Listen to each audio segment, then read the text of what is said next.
Posso orar pelo senhor? Perguntou Lia de pé, com os pés descalços e a barra do vestido rasgada, parada em frente ao banco onde Arthur Almeida, presidente do grupo Almeida em Teixeira, revisava e-mails no celular. Eram 11 horas da manhã de um sábado abafado, e ele havia saído do prédio corporativo apenas para tomar um café e ter 15 minutos de silêncio. Mas aquela menina interrompeu sem hesitação. Ele levantou os olhos, desconfiado. Pensou que ela pediria dinheiro, um lanche, alguma ajuda, mas ela não estendeu a mão, apenas ficou ali parada, com os olhos fixos, como se já tivesse feito aquilo antes. Orar por mim? Ele disse, franzindo o senho. Por quê? Lia respondeu com simplicidade. Porque o senhor tá triste.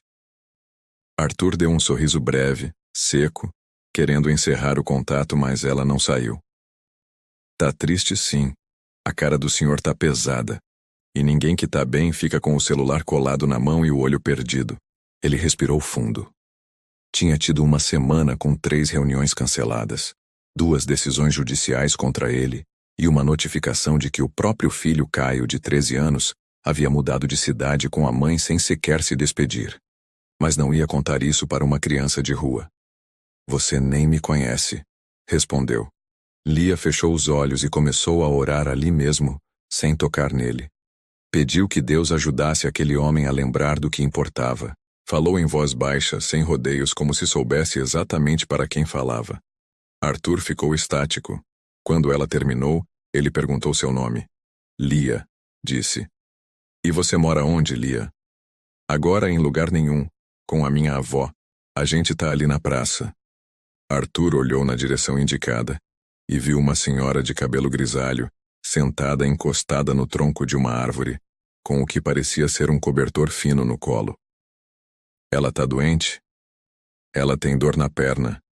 E tem dia que a gente não tem onde dormir. Você já comeu hoje? Comi pão com chá. Ele se levantou. Quer tomar um suco? Se for de uva. Comprou 2 copos numa barraca de esquina e sentaram no mesmo banco.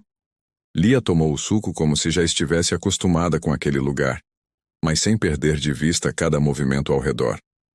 Arthur, que havia construído um império sobre contratos de segurança privada e gerenciamento de risco, sentia-se desarmado por uma menina de 9 anos. Você vem aqui todo dia? Perguntou. Só sábado, porque é quando dá para sair com a avó. E o resto da semana? A gente fica no abrigo quando sobra vaga. Você estuda? Fazia tempo, depois parei. Por quê? Porque minha mãe morreu e eu fiquei com a avó. Depois minha avó caiu e eu faltei muito.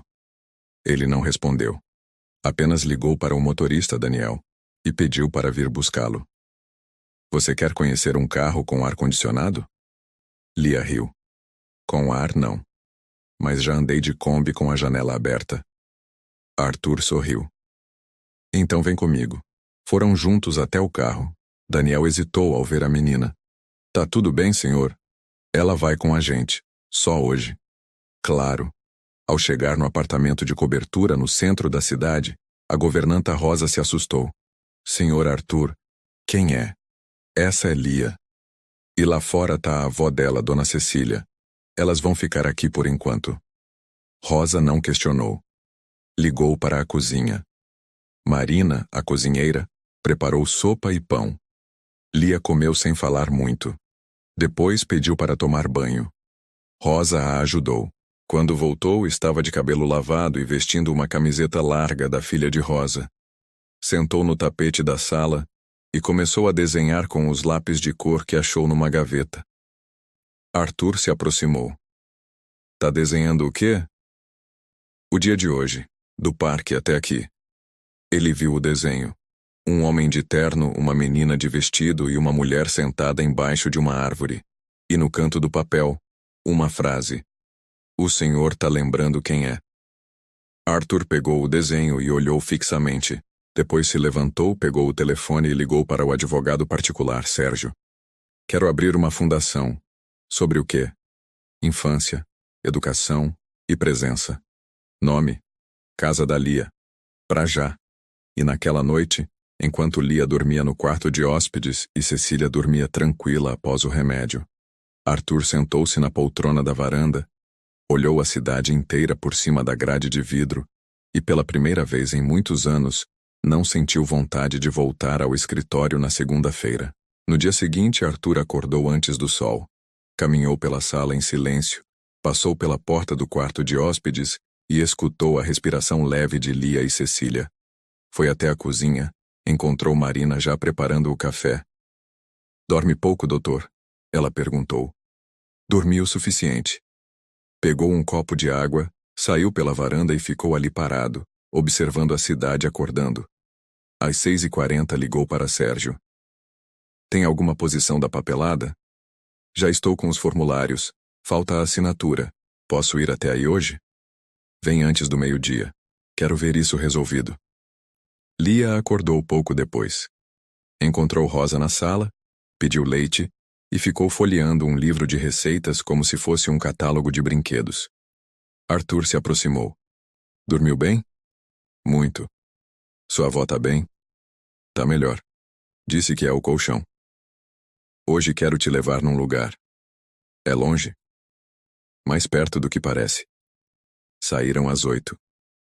Daniel dirigia com cautela, enquanto Lia observava tudo pela janela. "Já andou nessa avenida?" Arthur perguntou. "Já, mas a pé. Hoje a gente vai entrar num prédio. Quero te mostrar uma coisa." Chegaram a um galpão discreto, antigo, com placas de ferro cobertas por tinta desbotada. Era um imóvel que pertencia a uma das holdings do Grupo Almeida em Teixeira, abandonado desde 2012. Arthur desceu, chamou o zelador, o Sr. Valmir, um homem calado de pouco mais de 60 anos, que entregou as chaves e acompanhou a visita. Ao entrar, Lia tossiu com o cheiro de mofo. "Isso aqui vai virar o quê?" "Um lugar para crianças como você." "Vai ter cama?" "Vai." "E comida?" "Todo dia." "E ninguém vai mandar embora?" "Não se depender de mim." Percorreram o galpão por quase 20 minutos. Arthur fez anotações no celular, pediu fotos do local, orientou Valmir a solicitar uma equipe de limpeza e pintura ainda naquela semana. Na volta, passaram por uma praça onde um grupo de jovens fazia aula de reforço ao ar livre. Lia apontou. "Ali é onde eu ia quando tinha reforço." "Você estudava ali?" "Com a professora Rita. Ela ensinava matemática." "Você gostava?" "Gostava dela. Da matéria não." "Por que parou?" "Porque ela mudou, e depois ninguém quis continuar." Arthur mandou Sérgio anotar o nome da professora. Queria localizá-la. Chegaram ao apartamento perto das 10.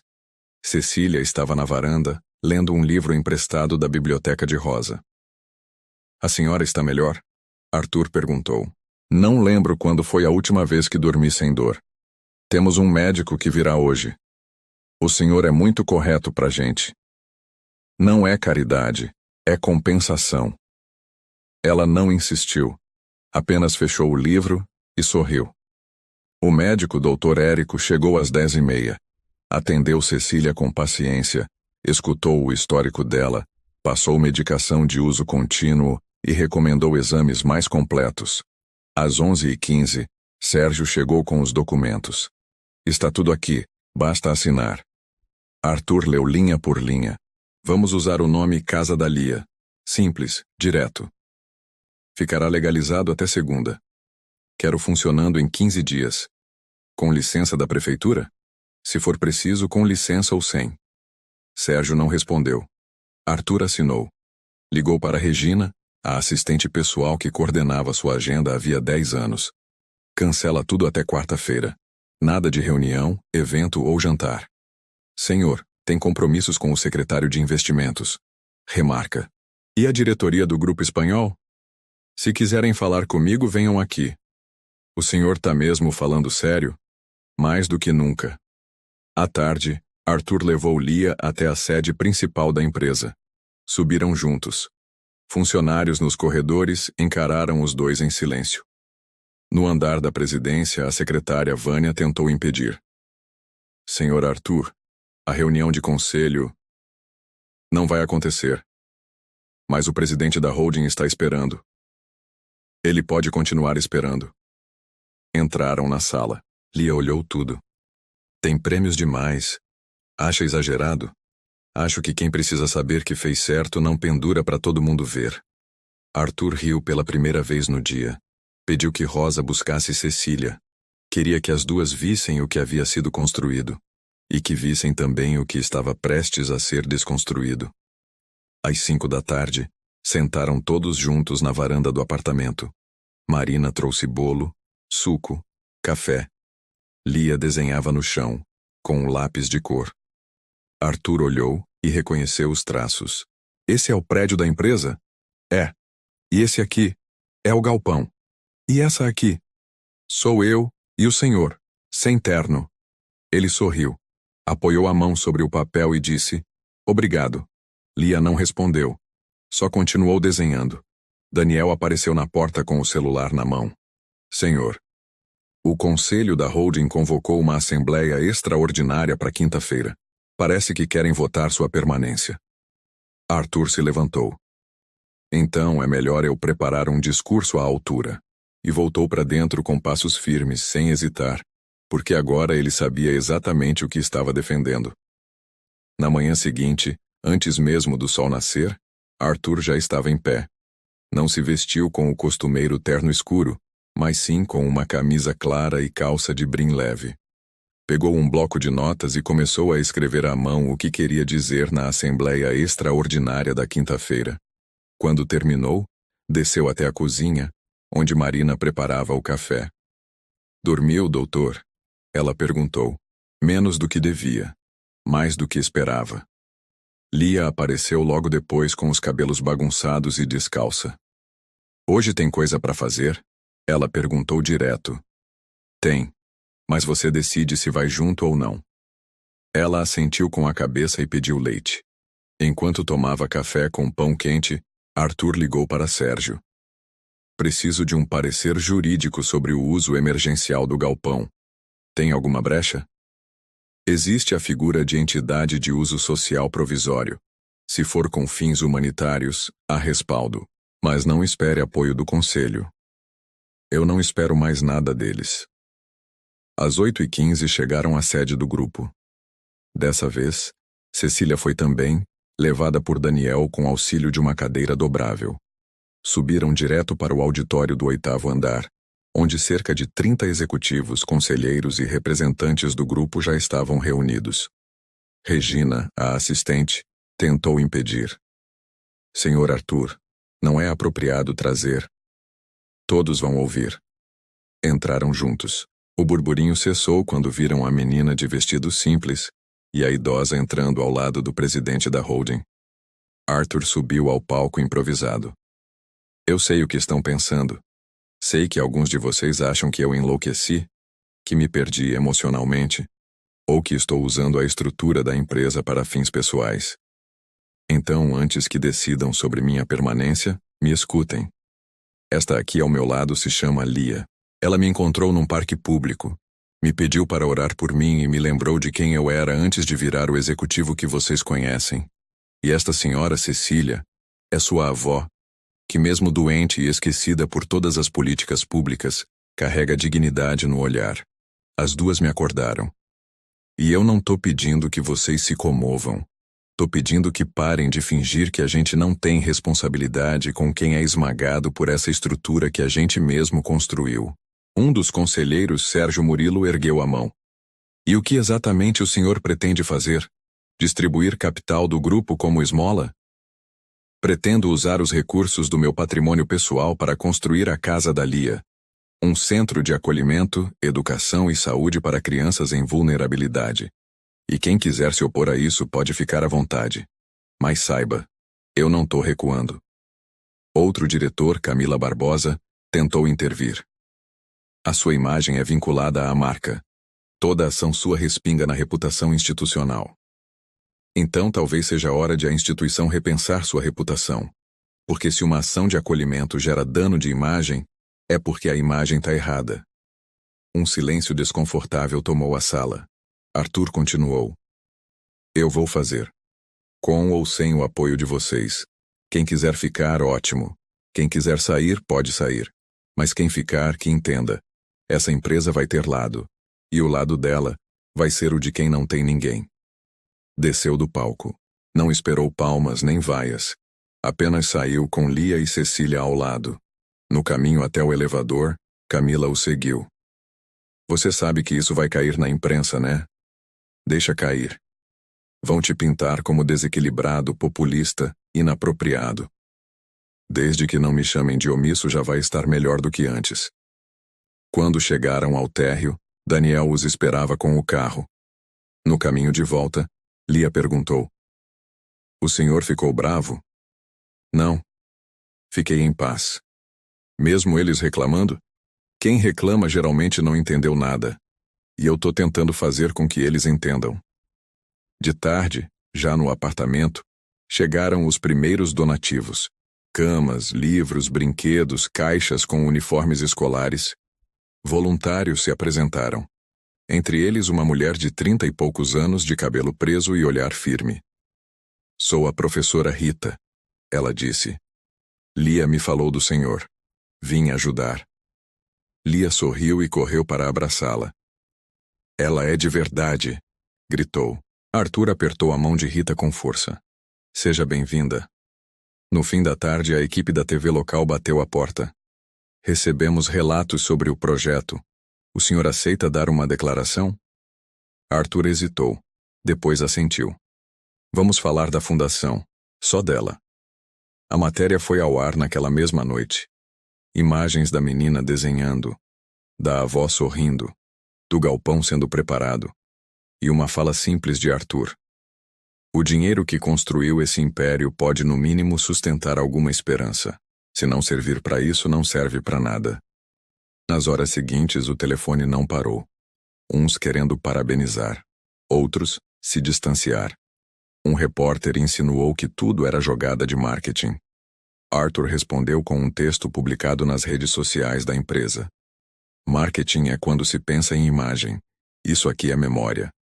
E enquanto a cidade se dividia entre aplausos e dúvidas, Lia dormia abraçada à avó num quarto limpo, com ar-condicionado suave e uma luz de abajur acesa. Arthur passou pela porta. Viu as duas dormindo. Encostou devagar e voltou para a sala, onde sentou-se diante de um caderno em branco. Pegou a caneta e escreveu uma frase que não sabia de onde vinha, mas que sentia ser o início de alguma coisa maior. Tem hora que a oração não resolve tudo, mas faz a gente lembrar do que precisa resolver.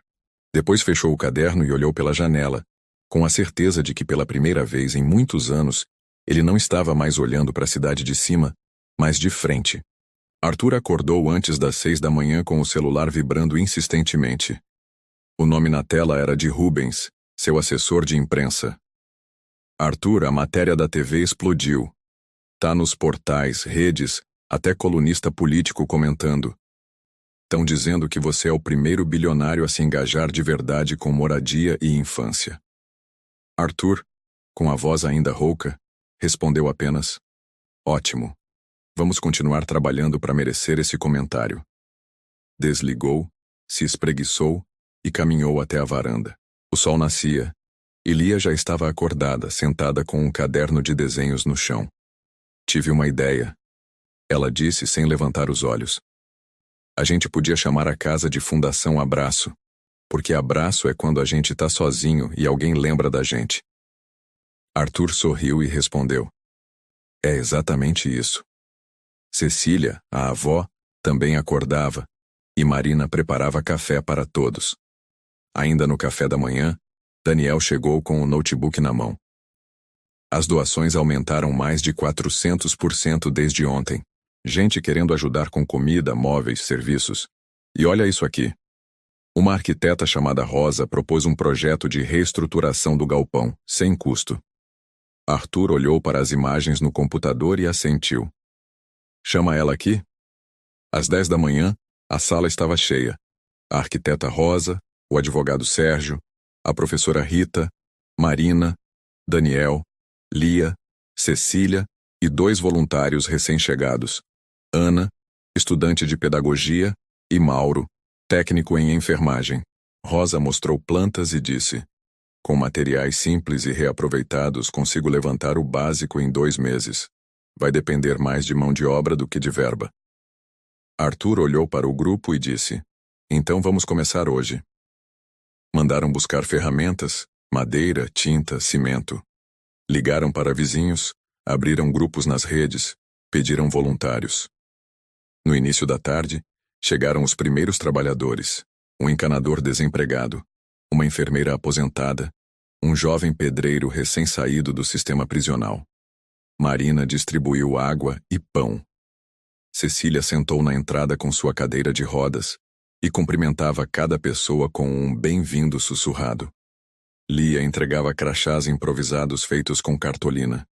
E Arthur, de luvas nas mãos, ajudava a carregar tábuas, pregar vigas e limpar paredes.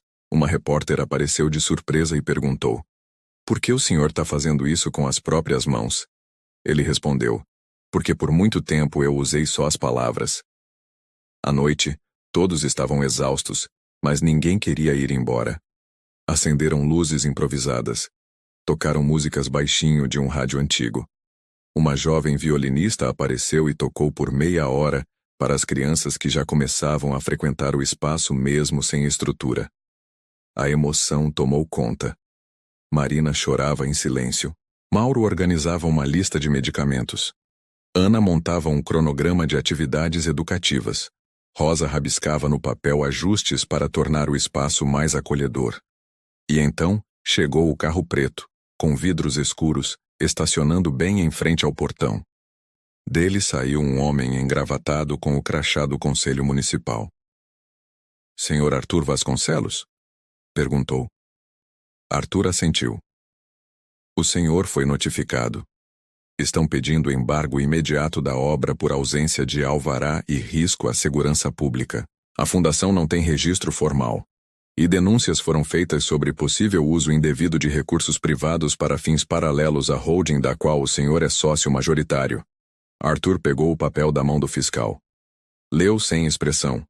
Lia puxou seu braço e perguntou: Eles vão fechar tudo? Arthur não respondeu. Apenas caminhou até a arquiteta Rosa e disse: Por hoje é só. Mas ninguém desmonta nada ainda. Amanhã cedo a gente vai direto para a secretaria. Marina sussurrou: Vão travar tudo. Daniel, do lado, disse: Eles vão tentar. Cecília, mesmo sem ouvir direito, percebeu o clima. E disse em voz fraca: Toda vez que tentam calar a bondade, é porque ela fez barulho certo. Arthur foi até o portão, olhou para a rua, respirou fundo, e falou alto o suficiente para que todos ouvissem. Se querem travar o projeto, que mostrem no jornal a imagem do fiscal expulsando crianças de um espaço limpo com cama e comida. Porque amanhã eu trago câmera. E se for guerra de imagem, é uma guerra que eu aprendi a vencer faz tempo. O grupo reagiu com aplausos tímidos. Lia segurou sua mão com força, e sem saber o que dizer, apenas apertou mais. De madrugada, Arthur ligou para uma velha amiga de faculdade, hoje procuradora do estado. Contou tudo. Ela prometeu buscar uma liminar de funcionamento provisório. Vai ser difícil, mas talvez seja possível como instituição emergencial de acolhimento. E naquele momento, enquanto a cidade dormia, alguém filmava o portão da fundação escondido no carro preto, falando ao telefone com alguém que dizia do outro lado da linha: Vamos destruir essa imagem antes que ele se torne símbolo. Se ele virar exemplo, os outros milionários vão começar a copiar. E a gente sabe que isso bagunça o jogo. Mas nem o fiscal nem os donos do jogo sabiam ainda o que Lia faria no dia seguinte. Quando descobrisse que uma das crianças que apareceu no portão tinha desaparecido misteriosamente horas depois de ser vista com um homem de terno, e que uma corrente de denúncias anônimas começaria a chegar à polícia na mesma manhã, tornando o caso ainda mais urgente e forçando Arthur a decidir entre obedecer à ordem de embargo ou proteger com risco pessoal aquilo que ele já chamava de lar. O telefone de Arthur tocou às 6h40 da manhã. Era a procuradora Isadora Lima, a amiga da universidade com quem havia falado na madrugada anterior. Conseguiu uma audiência de urgência, hoje às 9h, na Promotoria Central. Apareça com toda a documentação, nomes e, se possível, a própria Cecília e Lia. Arthur agradeceu. Ligou para Daniel. Prepare o carro, vamos com elas. Em menos de 40 minutos, estavam prontos. Cecília estava visivelmente mais fraca, mas insistiu em ir. Eles precisam ouvir de quem sente na pele.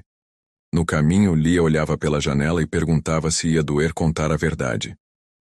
Às vezes dói, respondeu Arthur, mas é pior ficar calado. Na promotoria foram recebidos com surpresa. A sala de espera estava cheia, mas um promotor assistente veio pessoalmente conduzi-los para dentro. O Dr. Paulo Barreto pediu prioridade total. Paulo, homem de 50 e poucos anos, olhar firme e sem pressa, ouviu tudo por mais de 30 minutos. Lia falou com calma. Cecília explicou as condições do abrigo em que foram expulsas por falta de pagamento e mencionou o nome da antiga coordenadora, que, segundo ela, guardava comida boa só para os protegidos. Arthur mostrou plantas, imagens, recibos e cópias das transferências feitas com seu próprio CPF. Ao final, Paulo disse: "Vamos garantir um parecer de urgência para evitar qualquer ação de despejo ou interdição por 72 horas. É pouco tempo, mas suficiente para registrar a fundação e pedir alvará social com efeito retroativo." Arthur assentiu. Já é o bastante para que ninguém desmonte o que estamos levantando. Saíram da promotoria por volta das 10h30. A imprensa já os aguardava. Um jornalista se aproximou e perguntou a Lia o que ela sentia. "Sinto que agora escutaram minha oração." No caminho de volta, o celular de Arthur vibrou com mensagens da holding. Um novo dossiê estava sendo preparado por uma ala do conselho, acusando-o de desvio de conduta e exposição indevida da marca. O advogado Sérgio alertou. Eles vão usar isso como justificativa para tirá-lo do comando. Arthur respondeu apenas: "Deixa que tentem." Ao chegarem à fundação, foram recebidos com aplausos e mais de 20 voluntários. A arquiteta Rosa informava que a instalação da parte elétrica havia sido adiantada por um grupo de eletricistas aposentados que se ofereceram para ajudar. Marina cozinhava em fogo improvisado no quintal. Mauro organizava consultas com um posto de saúde parceiro. Rita já tinha reunido mais de 20 crianças para as primeiras aulas de leitura. Lia correu para abraçar uma delas. "Essa aqui é a Bia. Ela tinha sumido, mas voltou." A frase fez Arthur virar imediatamente para Mauro.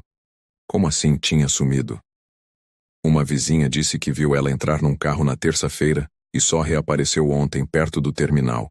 Disse que um homem de paletó tinha chamado ela dizendo que era assistente social. Mas ninguém tem o nome." Arthur cerrou os punhos. Ligou direto para Isadora. "Precisamos registrar uma denúncia formal sobre isso agora." Ela marcou com uma delegada aliada, responsável por casos de exploração infantil.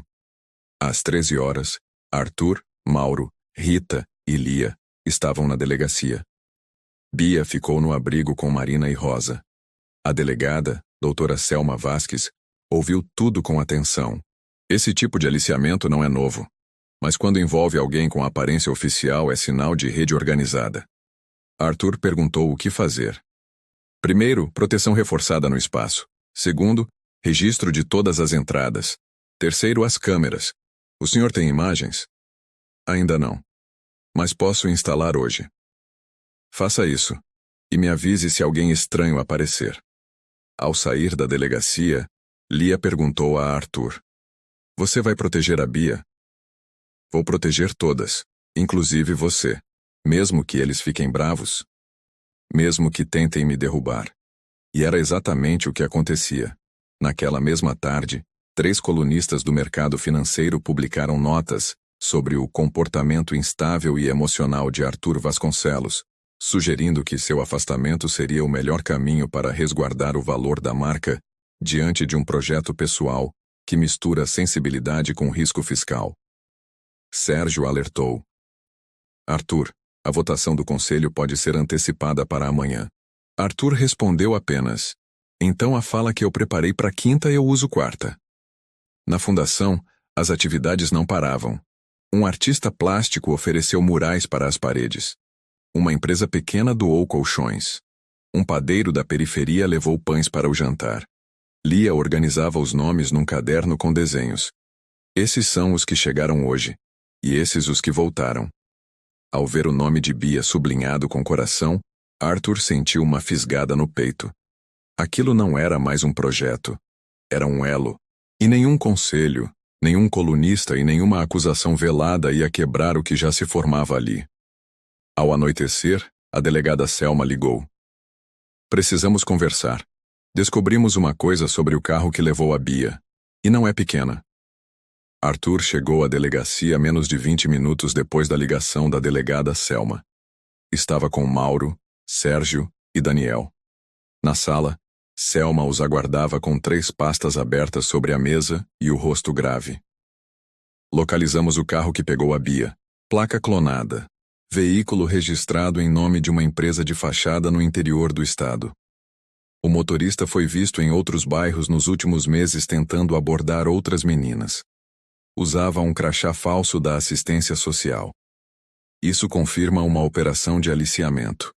Mas o mais grave é que um dos documentos falsificados carrega um selo semelhante ao da Fundação de Desenvolvimento Infantil Betel. E essa fundação é subsidiada por recursos de empresas do próprio setor privado.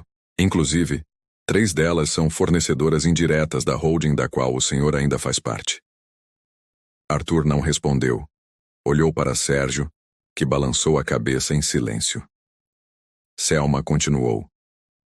O que isso significa é que há dinheiro circulando por dentro de contratos que ninguém audita, e alguém muito acima deu cobertura para esse tipo de movimentação. Mauro perguntou. Isso é tráfico? Selma assentiu. É aliciamento com intenção de tráfico, e como não há denúncia direta das famílias, porque essas meninas são invisíveis, os caras fazem isso há anos. Mas agora a história furou a bolha. E o nome de vocês já está rodando em grupo de políticos. Arthur apoiou as mãos sobre a mesa. O que eu preciso fazer? Primeiro, segurança reforçada. Segundo, tornar público antes que eles controlem a narrativa. Terceiro, não sair da frente. Lia e Cecília estavam na casa da Lia quando Arthur chegou no fim da tarde. Ele passou direto por todos os voluntários e foi até Lia. Eu preciso que você me diga o nome de todas as meninas que já dormiram aqui, desde o primeiro dia. Lia abriu o caderno. Tinha 38 nomes. 15 tinham voltado mais de uma vez. 5 haviam desaparecido e voltado. 2 não foram mais vistas. Arthur pegou o caderno, escaneou página por página e mandou direto para Selma. Em seguida, reuniu todos no pátio: Marina, Rosa, Rita, Mauro, Ana, Daniel e outros voluntários.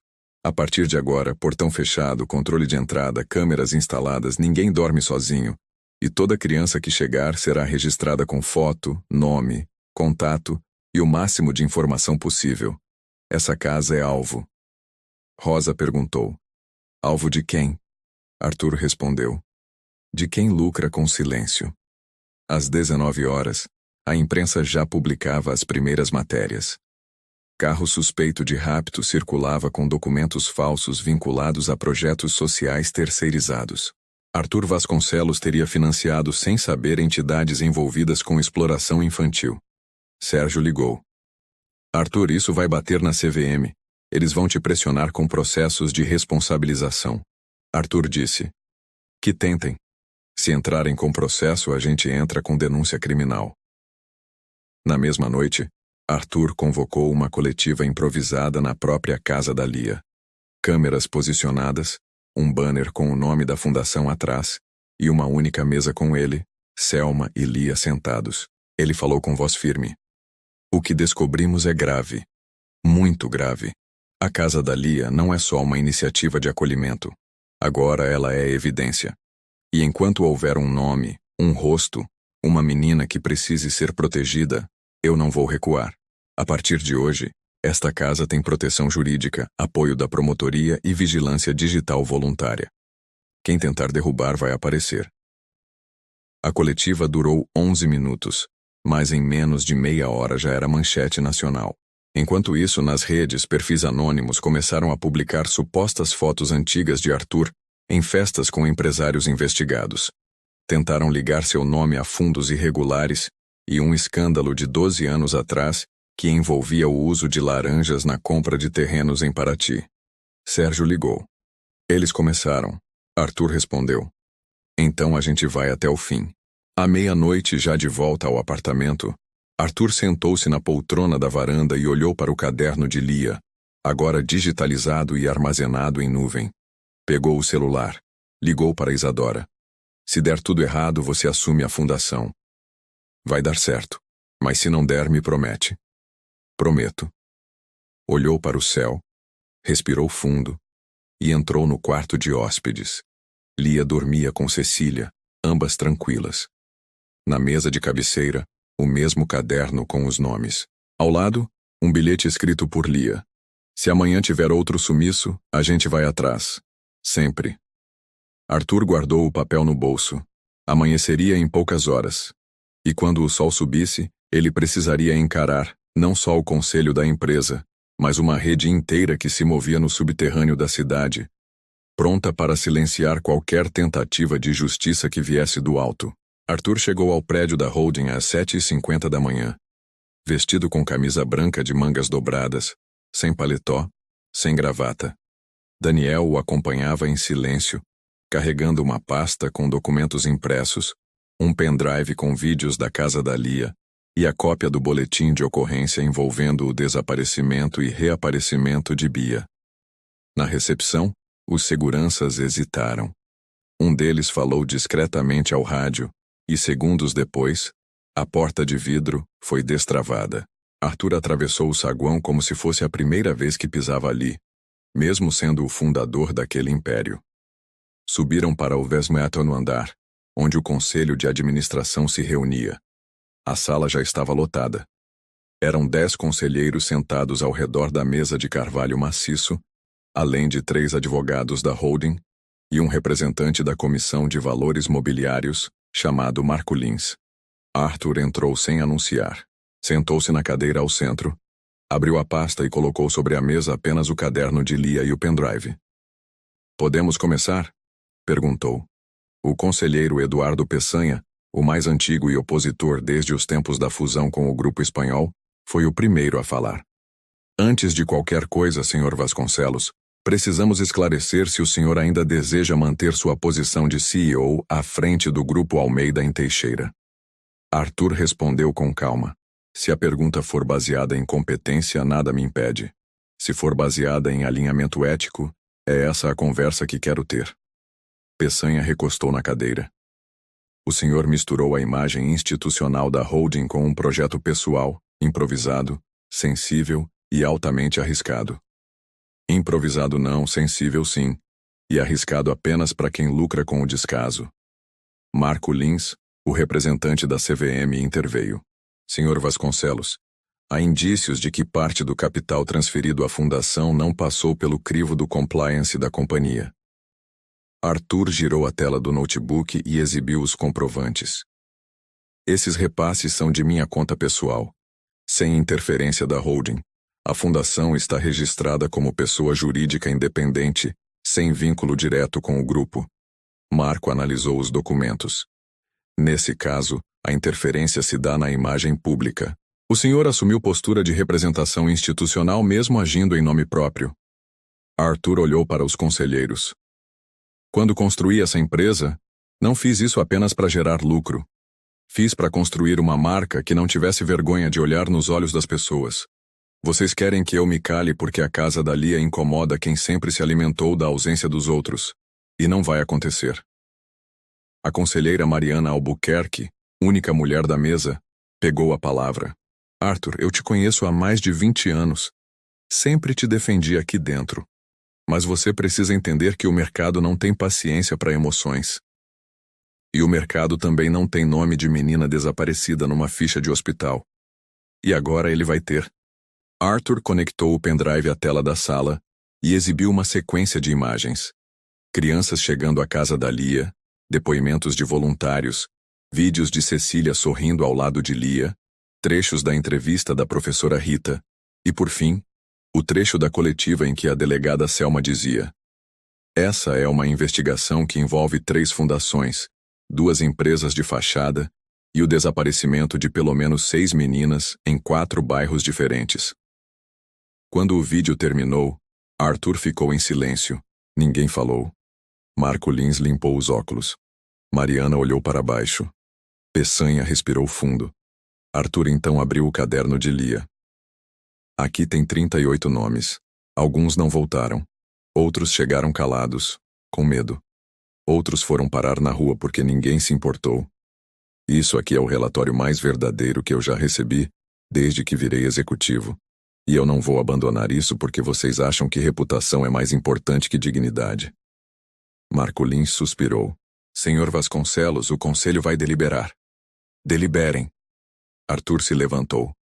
Mas saibam que se decidirem pelo meu afastamento, vocês também estarão dizendo que essa empresa não está preparada para enfrentar o mundo real.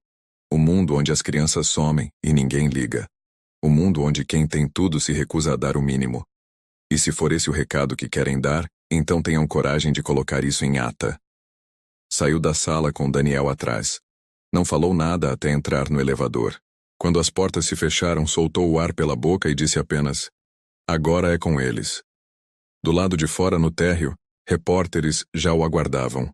Ele caminhou direto, sem responder a nenhuma pergunta. Chegou à casa da Lia antes das 10. Lia correu para abraçá-lo. Tá tudo bem? Ela perguntou. Tá ficando. Cecília o esperava sentada, com um livro no colo. Marina servia café. Mauro ajudava a instalar as câmeras. Rosa supervisionava a instalação de janelas novas nos fundos. Um grupo de arquitetos da Faculdade de Engenharia ofereceram uma cobertura para a parte externa. E pela primeira vez, a casa da Lia começava a parecer mais com uma escola do que com um abrigo improvisado. Às 11h30, o telefone tocou. Era Mariana. Arthur. A votação acabou.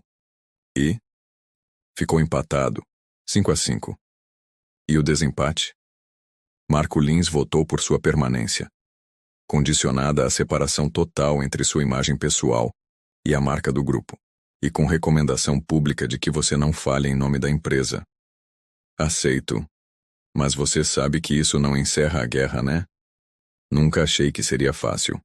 Se precisar de mim, eu vou precisar. Arthur desligou e voltou ao salão principal. Lia estava desenhando. Esse aqui é o senhor falando com um monte de gente em volta. É o conselho. Eles deixaram, por enquanto. E agora? Agora a gente termina o que começou. Daniel entrou com um envelope. Chegou por portador, sem remetente. Arthur abriu. Dentro havia uma foto. Nela aparecia Cecília num ponto de ônibus. Lia ainda bebê no colo. E atrás delas, um homem de barba curta, segurando uma pasta preta. No verso da foto, apenas uma frase. Nem tudo é o que parece, e ela sabe mais do que contou. Arthur olhou para a imagem por longos segundos. Depois olhou para Cecília, e entendeu que a história da casa da Lia talvez tivesse começado muito antes daquela oração no banco do parque. Arthur ficou com a foto nas mãos por quase 2 minutos sem dizer palavra. Cecília, sentada no mesmo canto de sempre da varanda da casa da Lia, virava lentamente as páginas do livro como se não sentisse o peso do olhar dele sobre ela. Daniel notou a tensão e sussurrou. Reconheceu o homem da foto? Arthur assentiu devagar. Sim, é o Dr. Jonas Xavier. Trabalhou no departamento jurídico da empresa há uns 12 anos. Saiu sem aviso. Você acha que tem a ver com a Fundação Fantasma? Tenho quase certeza. Arthur caminhou até Cecília. Sentou ao lado. Mostrou a imagem sem dizer nada. Ela olhou por alguns segundos. A mão tremeu levemente, mas os olhos não fugiram da fotografia. Ele reapareceu? Ela perguntou. Ainda não. Mas mandaram isso hoje. Ele me seguiu por 3 meses depois que minha filha morreu.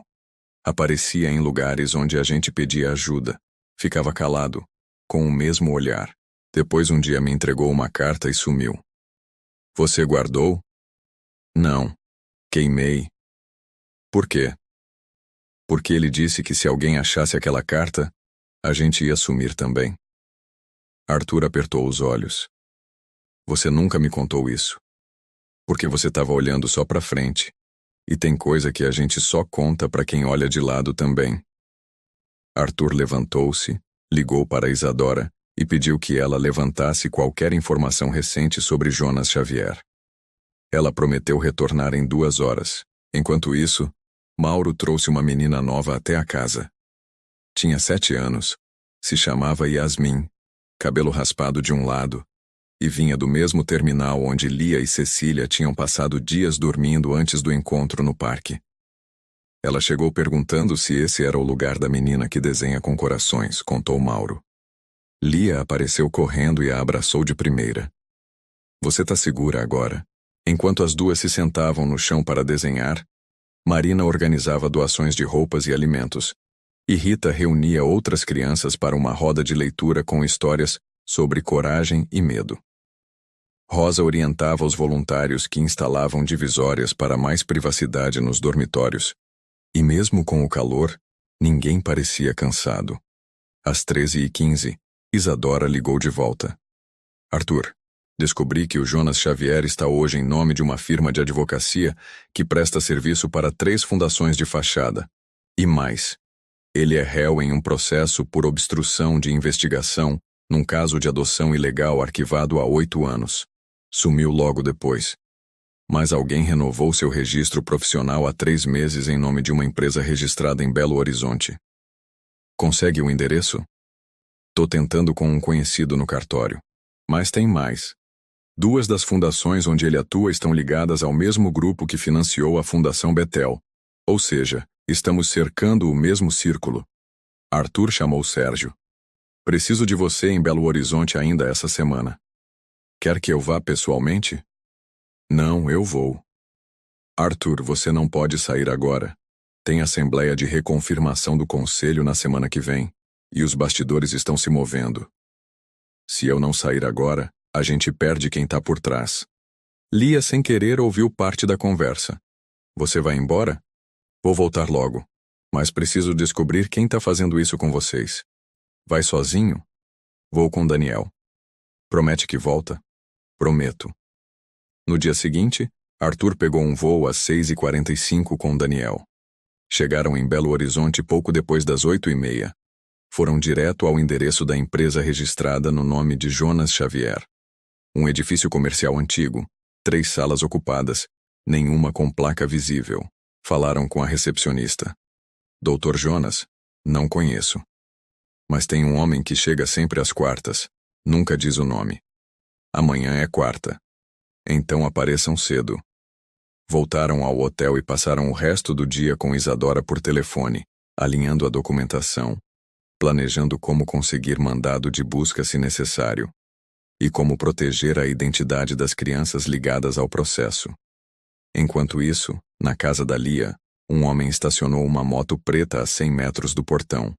Tirou fotos. Foi embora. Marina percebeu. Avisou Mauro. Mauro comunicou Selma, a delegada. À noite, Selma enviou 2 viaturas para ficar próximas da área. Lia desenhou no caderno o homem de capacete. Ele olhou para dentro como se estivesse escolhendo alguém. Cecília começou a ter febre. Marina cuidou com chás e compressas. Rita dormiu no refeitório com as meninas. Rosa ficou para a ronda da madrugada. Todos os adultos se revezaram. A casa da Lia virou fortaleza. Em Belo Horizonte, Arthur não dormiu. Imaginava o que encontraria pela manhã, se teria coragem de confrontar alguém que conhecia dos tempos de conselho, e o que mais Cecília talvez soubesse e não tivesse contado. No bilhete da carta que Jonas entregou a ela, segundo suas palavras, havia mais do que uma ameaça. Havia um segredo que ligava a filha de Cecília, mãe de Lia, a um processo de adoção interrompido, e talvez fosse isso que explicasse por que homens engravatados seguiam a menina e tiravam fotos do portão. Daniel, do quarto ao lado, mandou uma mensagem às 4h17 da madrugada. Quer que eu te acorde às 6 ou vai passar direto? Arthur respondeu. Passa direto. A gente não dorme quando tem alma demais acordada. E então, com a cidade ainda escura e um envelope extra no bolso do paletó, Arthur se preparou para encontrar pela segunda vez um homem que ele havia ajudado a promover anos atrás, sem saber que o mesmo homem estaria anos depois por trás de uma rede capaz de vender o destino de crianças por contratos invisíveis e ameaçar com um bilhete sujo o único abrigo onde um coração rabiscado num caderno era tratado como evidência. Às 6h50 da manhã, Arthur e Daniel estavam posicionados em frente ao edifício comercial no centro de Belo Horizonte. A rua ainda ganhava forma com os primeiros carros e o barulho dos feirantes montando bancas na calçada oposta. Um porteiro apareceu e destrancou a entrada. Ele costuma chegar às 7h15 no máximo, disse a recepcionista do dia anterior, que já os esperava. Às 7h11, um carro preto modelo sedã, com vidros fumê, encostou do outro lado da rua. De dentro saiu um homem com terno azul escuro, barba curta e cabelos já grisalhos. Carregava uma pasta preta. Daniel confirmou com um aceno. É ele. Arthur atravessou a rua sozinho, aproximou-se devagar e parou em frente ao homem. Dr. Jonas Xavier. O homem congelou por meio segundo, depois tentou contornar. Não trabalho mais com jurídico. Eu não vim por isso. Então por quê? Por Lia. Jonas não respondeu. Abriu a porta do edifício, tentou seguir, mas Arthur bloqueou. Aquela foto, foi você? Se eu fosse você, parava por aqui. E se eu fosse você, não voltava a andar sozinho. Jonas virou-se, olhou fixamente. Você não entende. Isso começou antes de você nascer. Antes de sua empresa nascer. Então explica. Você não quer essa explicação. Quero. Jonas hesitou. Sala 3. 10 minutos. Subiram. Daniel ficou do lado de fora. Dentro da sala vazia, Jonas tirou o paletó, abriu a pasta e colocou sobre a mesa uma cópia antiga de um processo. Isso aqui é de 1999. Um pedido de guarda feito por uma mulher chamada Maria Cecília dos Santos. Mãe solteira. Queria adotar uma criança de 6 meses resgatada num hospital após tentativa de abandono. Só que a mãe biológica apareceu no último instante. Reivindicou a filha. E depois desapareceu com ela. Arthur franziu o senho. Isso tem a ver com Lia? A mãe biológica dessa menina era filha de Cecília, uma adolescente internada por uso de entorpecentes. A criança era Lia. Arthur sentiu o chão sumir. Quer dizer que Cecília tentou adotar a própria neta formalmente, mas a filha desapareceu com ela? Sim. E quando a menina reapareceu anos depois, já nas ruas com a avó, Cecília fingiu que nunca houve processo. E por isso ninguém podia saber. Porque havia registros. E por isso eu a segui. Porque fui pago por uma fundação a mando de um grupo interessado em dados de menores de idade desassistidos. Você sabia que ela era a mesma Lia do caso? Sou advogado. Saber é parte do contrato. Quem te pagou? Você já sabe quem. A mesma rede que agora manda homens de moto fotografarem o portão da casa da Lia. Arthur apoiou as mãos na mesa. E por que agora? Por que mandar aquela foto? Porque alguém dentro da empresa acha que você está indo longe demais e quer te lembrar que todo mundo tem ponto cego. Arthur respirou fundo. O que você ganhou com isso? Um silêncio confortável por mais de 10 anos. E agora uma escolha. Que escolha? Ou você recua, ou sua fundação vira símbolo, e símbolo assusta. Eu não recuo. Então se prepare, porque eles vão mexer em tudo. Na sua conta, no seu filho, na sua mãe. Arthur fechou a pasta. E você? Eu só entreguei o aviso. Agora você decide o que faz com ele. Arthur saiu da sala sem dizer mais nada. No carro, Daniel perguntou. Tudo certo? Tudo fora do lugar, mas mais claro. No aeroporto, pegaram o primeiro voo de volta. Chegaram à cidade às 13h40. Selma os esperava com novidades. O homem da moto foi identificado, ex-militar. Já atuou em segurança privada para políticos ligados à Fundação Betel. Mas o nome dele aparece também num relatório de desaparecimento de crianças em São Vicente. Tem ficha. E dinheiro entrando de empresa que também fornece para holding. Arthur olhou para ela. Você tem isso por escrito? Tenho. Então prepara o dossiê e manda para a imprensa. É sério? Se a guerra é pública, a gente também vai ser. Na casa da Lia, Lia e Yasmin desenhavam lado a lado. Cecília dormia. Marina preparava arroz com legumes. Mauro ensinava as crianças a lavar as mãos com música. Rosa pregava o nome Casa da Lia, numa placa de madeira feita à mão. Rita organizava uma pequena feira de livros no quintal.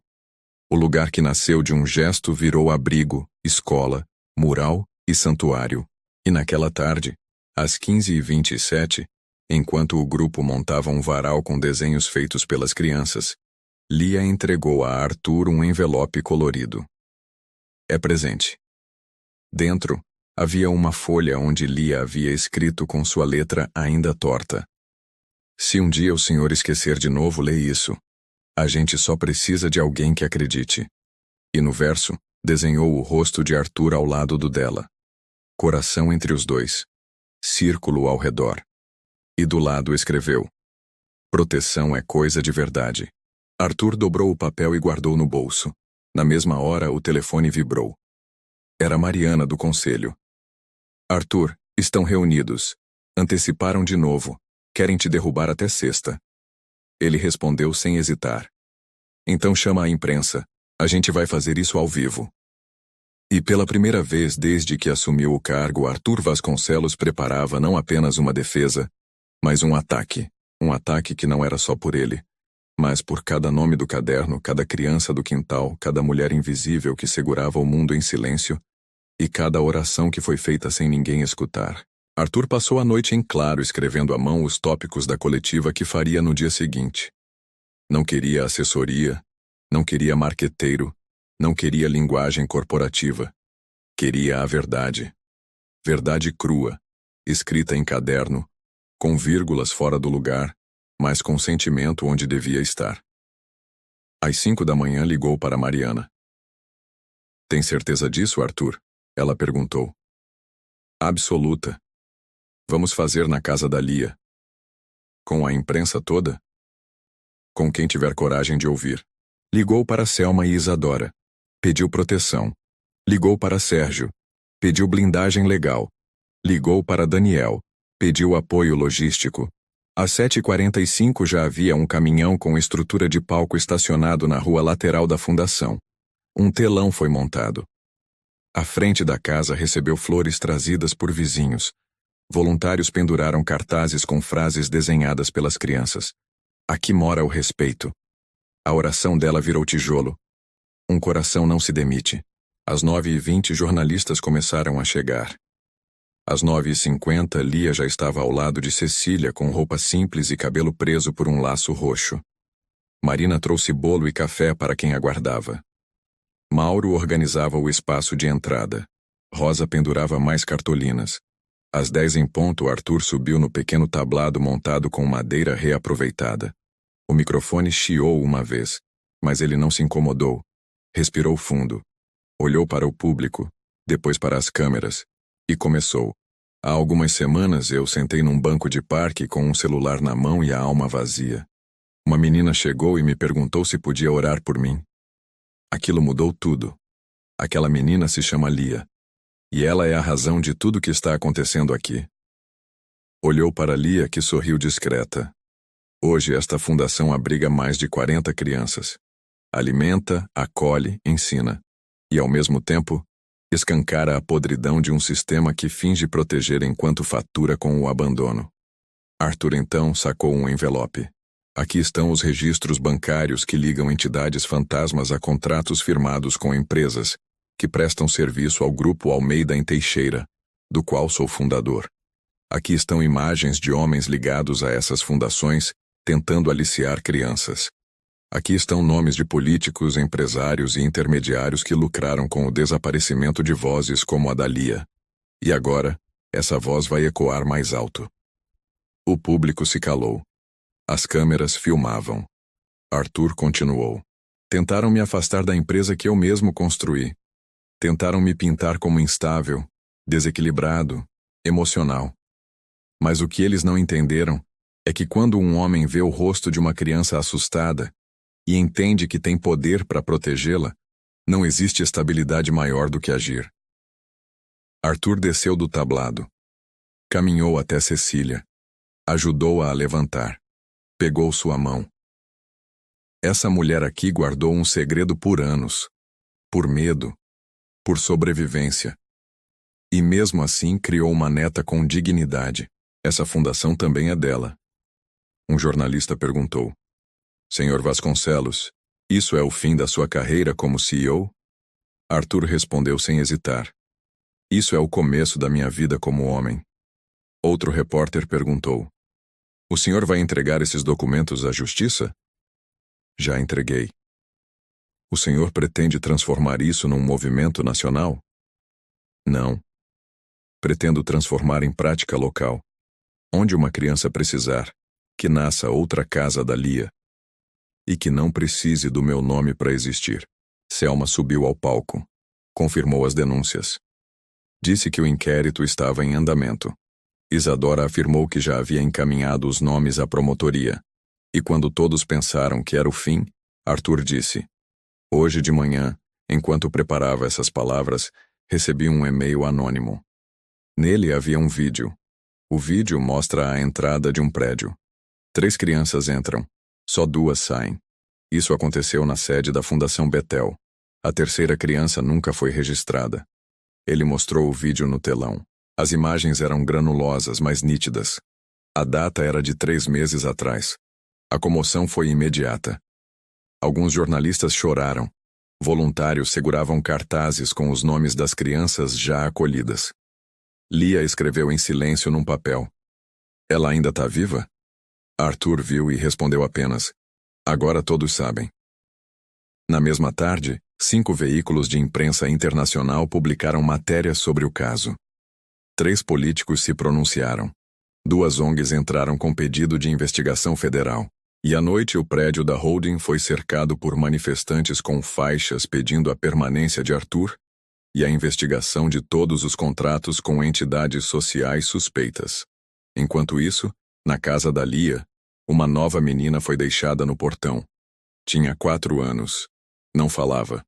Apenas segurava um papel com um coração desenhado. Marina a pegou no colo. Lia a chamou de Flor. E Flor foi dormir com um lençol colorido. Entre outras meninas que agora sabiam que o mundo podia ser um pouco menos cruel, quando alguém decidia que não ia mais fechar os olhos. A manhã seguinte começou com barulho de helicópteros sobrevoando a cidade e mensagens se acumulando nos celulares de todos os envolvidos na casa da Lia. A coletiva do dia anterior havia atravessado as fronteiras da imprensa local e chegado a agências internacionais. O vídeo das crianças entrando no prédio da Fundação Betel foi transmitido em rede nacional. Uma jornalista da Espanha entrou em contato com Marina, perguntando se poderia visitar o local. Um jornalista francês ligou para Isadora solicitando entrevista com Lia. O e-mail da fundação recebeu mais de 8.000 mensagens em 24 horas, e o telefone de Arthur tocava sem parar. Mas enquanto o mundo reagia, o sistema se fechava. Às 8 da manhã chegaram 3 notificações.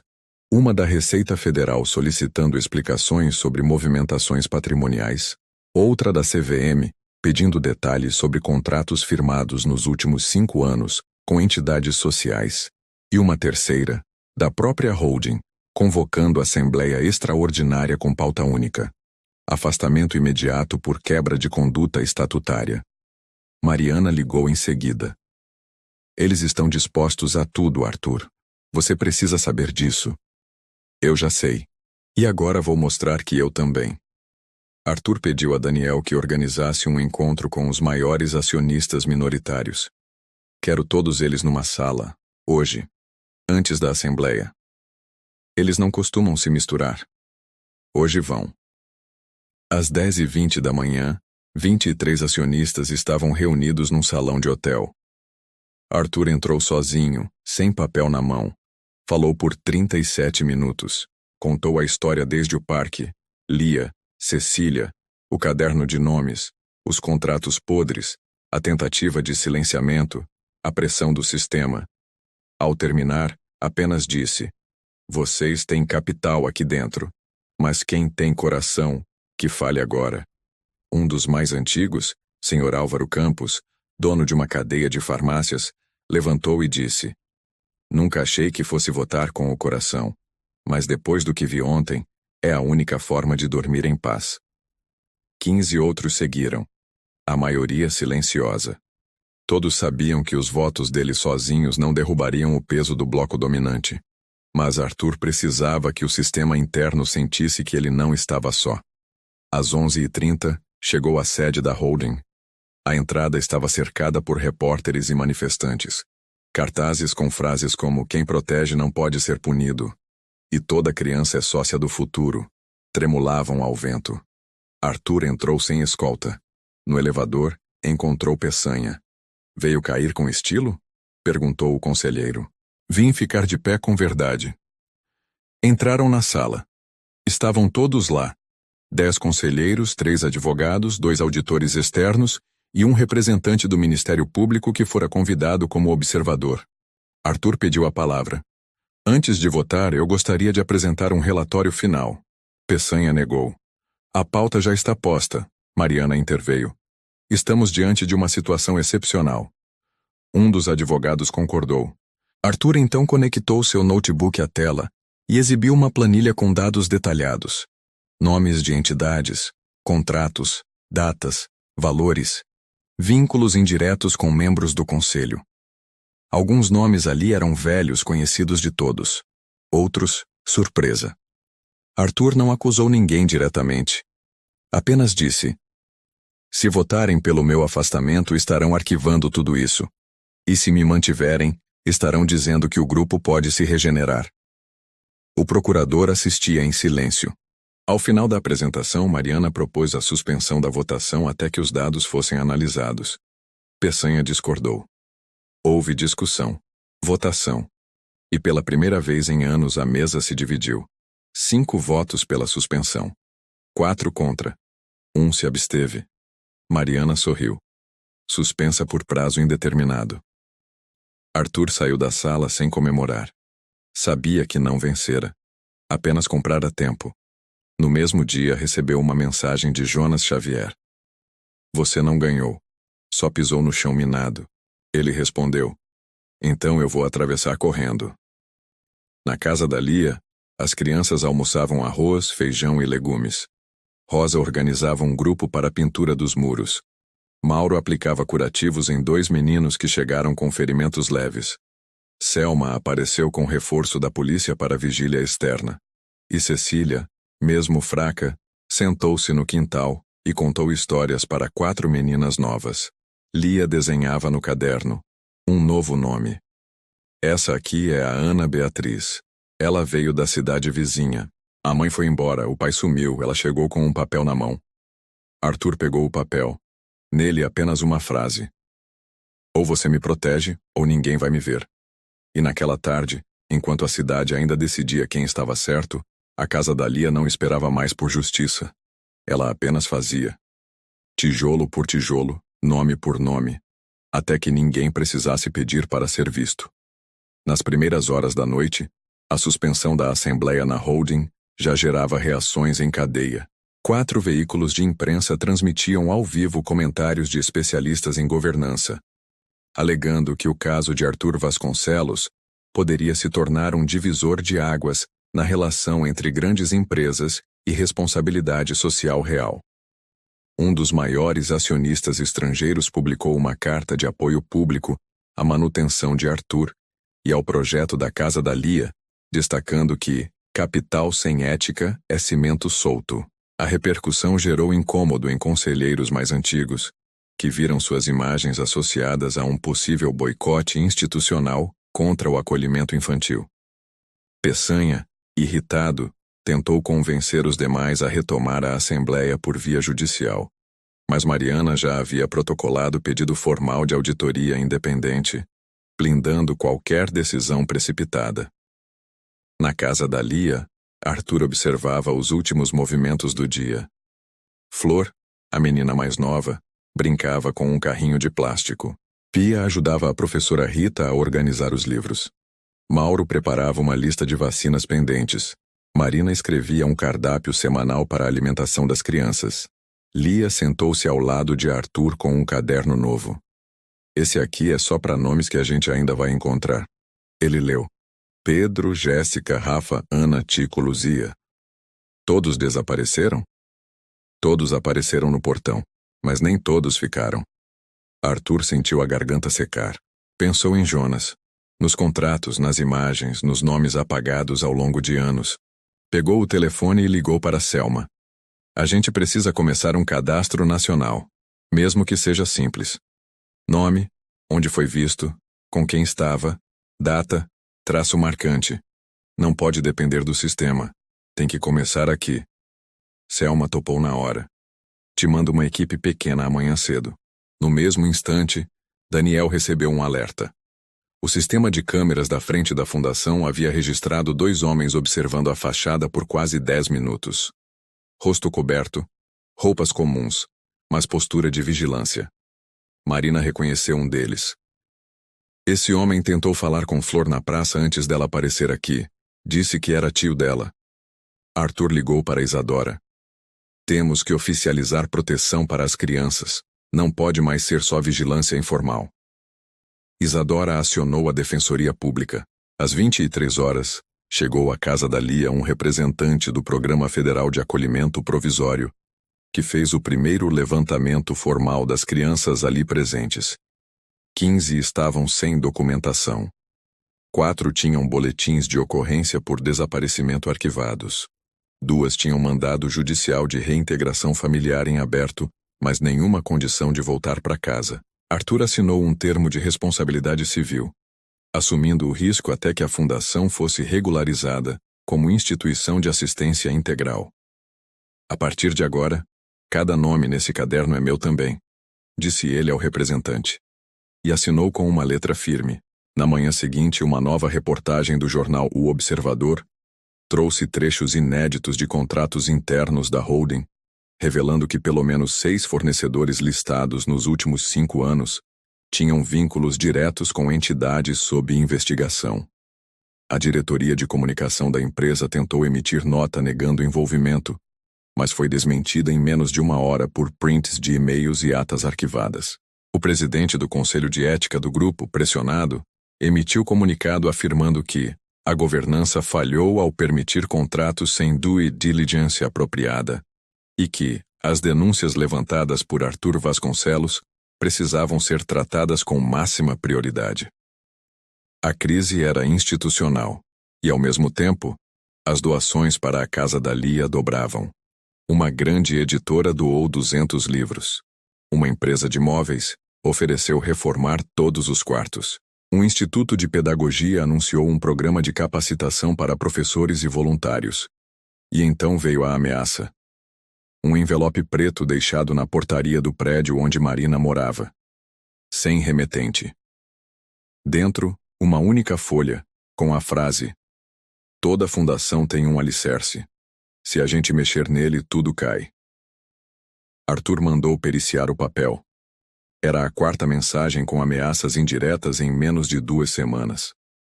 Sérgio alertou. Você sabe que agora isso vai virar pessoal. Arthur respondeu. Já era pessoal desde o dia que ela me pediu para orar por mim. E naquela mesma noite, enquanto Daniel instalava câmeras extras e Selma organizava uma viatura fixa na rua da fundação, Lia desenhava no novo caderno. No canto da página, escreveu: se a gente não for embora, eles não ganham. Arthur olhou o desenho, respirou fundo e respondeu: então a gente fica. Até o fim.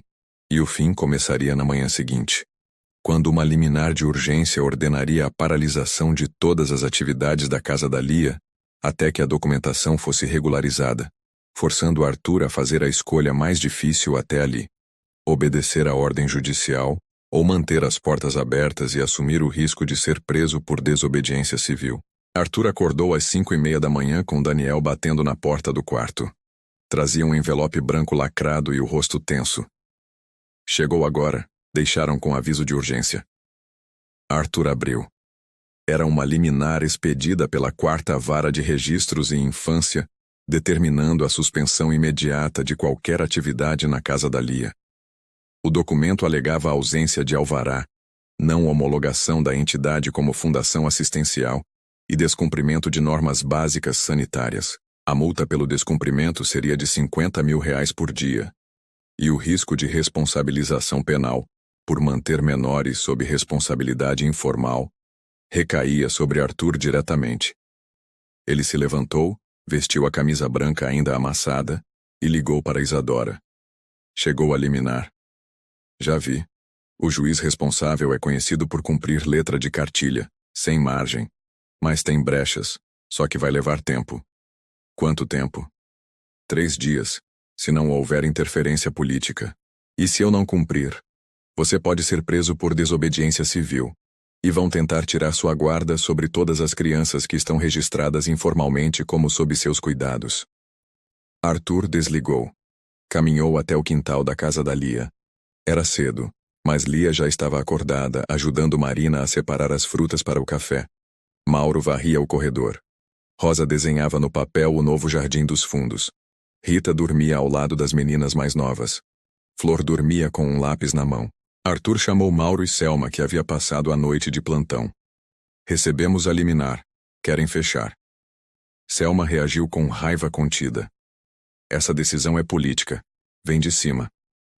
Arthur olhou para o portão. Eu sei. E vou ficar. Mas quem não quiser responder por isso pode sair. Mauro cruzou os braços. Eu fico. Selma respondeu. Tô aqui como delegada e como mulher. E fico nas duas. Marina apareceu. A gente se calou tempo demais. Agora vão ter que prender a gente de pé. Às 7, Arthur reuniu todas as crianças. Explicou com calma. Disse que talvez a casa tivesse que parar por uns dias, mas que ninguém ia ser levado à força. Lia levantou a mão. Se tentarem levar a gente pode gritar? Arthur sorriu. Pode, mas não vai precisar, porque agora tem muita gente olhando. Às 8h30, repórteres começaram a aparecer na frente da casa. A notícia da liminar vazou e gerou revolta. Pessoas começaram a deixar flores e cartazes no portão. Casa da Lia é casa de verdade. Fechar abrigo é apagar nome. Querem silêncio, mas vão ouvir oração. Às 9h10, Isadora chegou com 3 advogados e protocolou recurso de urgência. Pediu ao juiz reconsideração da decisão, apresentando laudos técnicos e vídeos do local. Selma ligou para um promotor aliado que prometeu reforçar o pedido de suspensão da liminar, com base em risco social iminente. Enquanto isso, Arthur ligou para Mariana. Conselho sabe da liminar? Sabe, e tem gente torcendo para que você não cumpra. Porque assim eu me torno o vilão que precisam. Exato. Mas eu não vou dar esse papel para eles. Você vai obedecer à ordem? Eu vou fazer o que ninguém espera. Às 10, Arthur subiu no telhado da casa da Lia, com um megafone na mão e o caderno de Lia na outra. Pediu silêncio. Recebemos uma ordem para fechar essa casa. Mas aqui tem 40 crianças, 40 nomes, 40 histórias, e cada uma delas escreveu aqui o que queria que o mundo soubesse. Começou a ler. Eu queria um prato quente. Eu queria dormir sem medo. Eu queria que alguém dissesse meu nome. Leu 13 frases. Depois levantou o caderno. E é por isso que eu não vou fechar. E se precisarem me prender, que venham agora. Mas vão ter que passar por cada um que defende essa porta. O silêncio foi rompido por aplausos. Jornalistas filmaram. Voluntários choraram. Crianças se abraçaram. E na outra rua, 3 carros pretos se aproximavam da fundação. Arthur desceu do telhado. Pediu que Selma não interferisse ainda. Esperou os homens saírem. Eram oficiais de justiça. Um deles se apresentou. Senhor Arthur Vasconcelos. Viemos para notificar pessoalmente o senhor sobre a penalidade em caso de descumprimento. Arthur estendeu a mão e pegou o papel. Assinou. Avisem que foi recebido. O oficial hesitou. E sobre o cumprimento? Digam que a casa da Lia continua de pé, até segunda ordem. Selma se aproximou. Você acabou de se colocar no centro de tudo. Arthur respondeu. Eu já estava, só que agora deixei claro. Nesse momento, Daniel chegou correndo com o celular na mão. A imprensa internacional quer transmitir ao vivo daqui. CNN, El País, Le Monde, todos querem escutar a fala da menina. Que menina? Lia. Eles querem que ela diga por que essa casa não pode ser fechada. Arthur olhou para Lia. Ela apertou os lábios, depois assentiu. Eu falo, mas precisa ser com as outras meninas. Às 11h40, um palco improvisado foi montado. Lia subiu com 7 meninas ao lado. Uma segurava o caderno, outra o cartaz. Lia segurou o microfone. Disse, essa casa não tem ouro, mas tem pão. Não tem cama de princesa, mas tem abraço. E a gente que mora aqui sabe que quando o mundo fecha os olhos, tem lugar que continua com a luz acesa. Esse lugar é aqui. As câmeras captaram tudo. A transmissão viralizou. Nos bastidores do poder, reuniões emergenciais ocorriam. E o juiz responsável pela liminar recebeu ligações que não esperava. O país inteiro olhava para uma casa simples, numa rua esquecida, onde o gesto de uma menina havia posto em xeque o sistema inteiro. E quando o sol começou a descer, Arthur recebeu uma ligação de Isadora. Consegui. Suspenderam temporariamente a liminar. Você tem 30 dias. E talvez um mundo novo. Ele olhou para Lia e disse, a luz segue acesa. A suspensão provisória da liminar caiu como bomba em vários setores do judiciário e da imprensa. Enquanto na casa da Lia voluntários, crianças e parceiros comemoravam em silêncio, do lado de fora da fundação, agentes políticos, conselheiros da holding e membros de grupos que lucravam com o silêncio, sentiam pela primeira vez que haviam perdido o controle da narrativa. O juiz que havia emitido a ordem inicial foi duramente criticado por juristas e entidades de direitos humanos, e a Corregedoria do Tribunal Estadual abriu sindicância sobre decisões recentes envolvendo fundações de fachada e adoções ilegais, arquivadas sem apuração. Isadora passou a receber ligações constantes de colegas de outros estados oferecendo apoio jurídico gratuito. Selma foi chamada para depor na CPI municipal sobre desaparecimento de menores e apresentou as evidências coletadas com base nas informações fornecidas por Arthur e pela casa da Lia. Mariana usou sua influência no setor empresarial para garantir que a auditoria sobre os contratos da holding seguisse, mesmo com pressão para encerrar a investigação. Enquanto isso, Arthur redigiu pessoalmente uma carta pública dirigida à sociedade e publicou no site da fundação. Se proteger criança for motivo de perseguição, então que todos nós sejamos perseguidos juntos, porque não se constrói país onde o lucro vale mais que o nome de uma menina. Em menos de 12 horas, a carta foi reproduzida em 23 idiomas por diferentes veículos, ONGs e lideranças internacionais. Um ex-primeiro-ministro europeu mencionou a casa da Lia como um símbolo de resgate moral. Mas nem todos reagiram com apoio. Um grupo de empresários do setor de segurança privada emitiu nota pública acusando Arthur de transformar assistencialismo em instrumento de destruição de reputações e anunciou o rompimento com contratos da holding. 3 acionistas retiraram capital de curto prazo. A bolsa reagiu com leve queda nas ações, mas o efeito emocional foi o oposto. Centenas de pessoas começaram a ir pessoalmente até a casa da Lia levar mantimentos, brinquedos, livros, cobertores. Professores da rede pública criaram um consórcio voluntário para aplicar reforço escolar às crianças. Mães da comunidade se revezavam para ajudar na cozinha. Psicólogos, terapeutas ocupacionais e dentistas ofereceram atendimento gratuito. Em menos de 3 dias, a casa da Lia, que era apenas uma ideia nascida num banco de parque, tornou-se um centro ativo de resistência e acolhimento, e um incômodo político de proporção nacional. Dentro da fundação, Mauro passou a registrar todas as entradas e saídas com apoio de 2 voluntários com experiência em administração hospitalar. Rosa organizou mutirões para pintura, construção de cercas de segurança e ampliação dos banheiros. Marina criou um esquema para a alimentação das mais de 40 crianças atendidas. Rita, com a ajuda de uma pedagoga vinda do interior, implantou o primeiro currículo informal baseado em histórias, arte e reconstrução da autoestima. Cecília, mesmo com saúde frágil, dedicava horas por dia a contar histórias de vida para os voluntários, reforçando que cada pessoa ali era parte de algo maior. Lia criou um mapa com todos os nomes das crianças e suas cidades de origem. Colou na parede com uma legenda: aqui, cada nome é uma casa. Arthur acompanhava tudo, mas também se dividia com os novos ataques.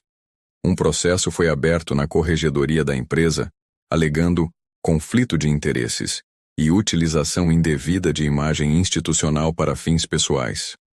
Um dossiê apócrifo começou a circular nas redes tentando ligá-lo a desvios em doações, que foram rapidamente desmentidos com extratos e comprovantes. Jonas Xavier reapareceu numa entrevista clandestina, dizendo que Arthur usava a casa da Lia como escudo emocional para fugir de sua responsabilidade na manutenção de contratos suspeitos que duraram anos sem contestação. Arthur respondeu apenas com um vídeo. Se alguém usou silêncio no passado, eu uso agora transparência. E se errei por omissão, hoje eu erro por excesso de presença. A frase viralizou. O apoio cresceu. Mas as ameaças também. Um envelope com foto de Daniel foi deixado na porta da casa dele com a frase: quem apoia o fogo também se queima. Selma reforçou segurança. A defensoria recomendou que Arthur evitasse aparições públicas por uns dias. Ele respondeu: se sumir é segurança, então segurança é ausência. E a gente já tem ausência demais nesse país. À noite, uma mulher chamada Heloísa chegou ao portão com uma adolescente chamada Camila. Disse que era vizinha, mas que a mãe da menina havia sumido havia mais de 10 dias. A garota estava muda. Lia a levou para dentro, mostrou o mapa. Apontou uma cidade no canto. Você é de lá? Camila assentiu. Rosa entregou roupa limpa. Marina serviu sopa. Mauro fez o primeiro atendimento. Arthur ligou para Isadora. Nova entrada, sem registro. Isadora disse: Camila, esse nome apareceu num processo interrompido no interior.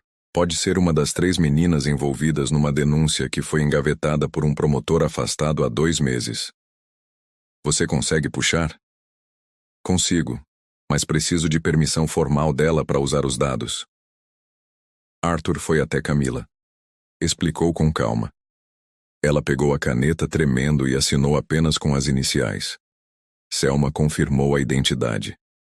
A menina estava entre as 3 vítimas listadas em denúncia sobre adoções ilegais, com intermediação de agentes públicos. A descoberta levantou outra onda de denúncias. E enquanto o país gritava, Camila dormia num colchão no quarto das mais novas, com a cabeça no colo de Lia. E do lado de fora, 3 pessoas observavam de longe, dentro de um carro com placa fria. Arthur passou a madrugada com os olhos presos ao monitor, assistindo em silêncio os vídeos das câmeras de segurança em tempo real. Às 2h34, o carro com placa fria estacionou por quase 11 minutos diante do terreno da casa da Lia, desligado, com os faróis apagados. Daniel salvou as imagens, extraiu a placa e Selma acionou um contato na inteligência da Polícia Federal. A placa é clonada, mas o modelo e os padrões batem com veículos usados em operações de transporte ilegal de menores no litoral. O padrão é o mesmo: 2 homens, uma mulher, um observador. Eles cercam a região por semanas, depois agem rápido. Arthur desligou e correu para o quarto onde dormiam as meninas mais novas. Camila acordou assustada ao ouvir passos apressados. Tá tudo bem? Ela perguntou. Ainda está, mas a gente vai reforçar. Nas 2 horas seguintes, os voluntários e os moradores adultos da casa da Lia reorganizaram turnos de vigília, instalaram luzes externas, reforçaram trincos e entradas e revezaram o monitoramento em tempo real das câmeras. Lia ficou acordada o tempo todo, desenhando a placa do carro em folhas diferentes. Se eu decorar o número, nunca mais esqueço quem eles são.